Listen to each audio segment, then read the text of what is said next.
when I was first diagnosed with CLL, my blood numbers were pretty dysfunctional and my count was around 70. I've forgotten what my white blood cell counts were. A few years later, I was on a daily dose of acalabrutinib, which was working very well. Like a lot of other people treated with CLL, my blood cell numbers are good and not so different from normal. We get used to the term normal for you.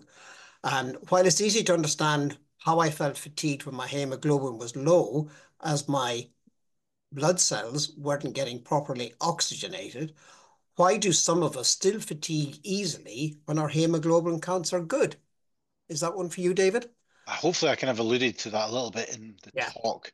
Um, there's the consequence of the CLL cells being there that causes this damage, and then the treatments themselves cause a bit more off-site damage as well. So although they're dealing with the B cells, the cancer cells, they're also hitting the muscle too.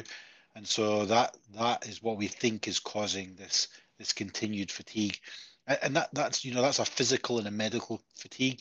There may be other factors in there as well, like you may have anxiety about things. You know that your immune system's suppressed, and so do you want to be social?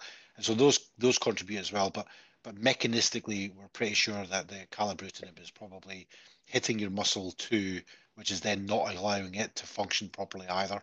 Right. Another question again on fatigue. I suffer fatigue dreadfully, but that means even the day after going to the gym or a gentle walk, the next day I'm flattened.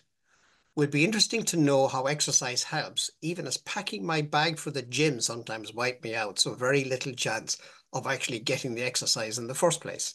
This one sounds like a severe case of fatigue, and this is one of those ones where feel like you should be asking for help at this point, and go to your clinicians and say, hey, this is how bad the fatigue is, because it might not necessarily be like a CLL derived fatigue. It could be chronic fatigue syndrome, ME, it could be long COVID fatigue, and then the contribution of them all plus the CLL is just making it way worse.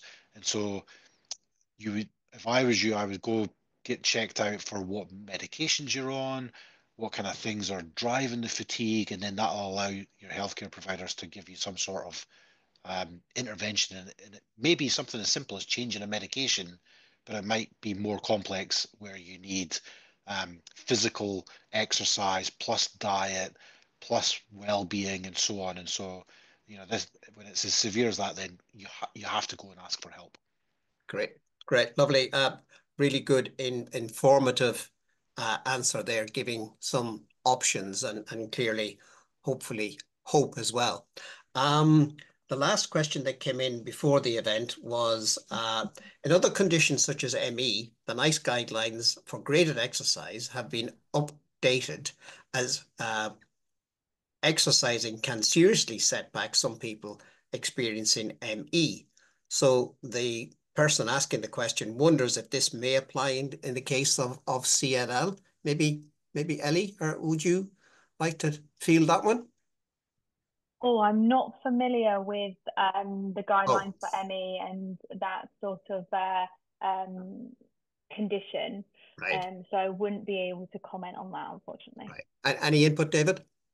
Yeah, so that's a great question about the ME, because ME is an interesting one, and the flare-ups themselves can actually be caused by exercise. Um, and so the guidelines, I'm not sure what the newest guidelines are, but at least the old guidelines would have been to make sure that the exercise was done at the correct time so that you didn't get the flare-up that then caused the chronic fatigue afterwards. And so then the question can could that apply to CLL? Like if you were to do too much exercise and not get the correct rest and the correct nutritional input to give you the caloric balance that you're doing by doing too much exercise, then for sure you can start to cause more fatigue. And that's really where people like Ellie come in, because they're her expertise is in understanding what is too much and what is not too much. But yeah, there's the possibility, but it's definitely rarer than what it would be in ME. Despite being fatigued with much of the time, I struggled to get to sleep.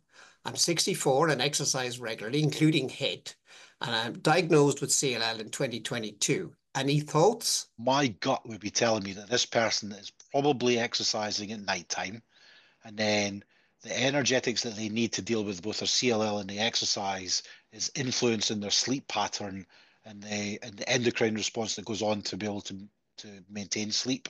And so it might be something as simple as trying to alter the timing of your exercise and alter the timing of your food intake. But it could be much more complex, and so I would probably need more information, and certainly Ellie would as well. So if that person wants to email us, then What is the connection of the HPA to cognitive processes? cortisol is the main glucocorticoid, and cortisol becomes dysregulated with more stress that the body's under, whether it be mental or physical stress.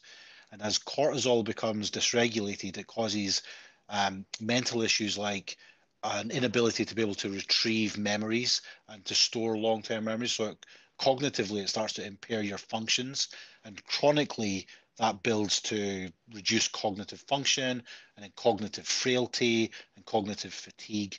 Um, but cortisol is an interesting one because it's a diurnal one. Cortisol is really high in the morning and it helps you wake up. It's your stress response that allows you to be able to feed yourself and to fight infections. So you need cortisol, but what you don't want is a cortisol to be chronically elevated all the time. So trying to get that diagnosed is actually quite difficult. A suggested exercise program and duration doesn't seem to be age related. So all of the physical activity guidelines, 150 to 300 minutes, are that's literally for everyone. The intensities of the exercise are all relative to each person's capabilities. So someone who's really fit and really active will seem like they're doing a higher workload, but it's the same relative intensity to someone who's really unfit.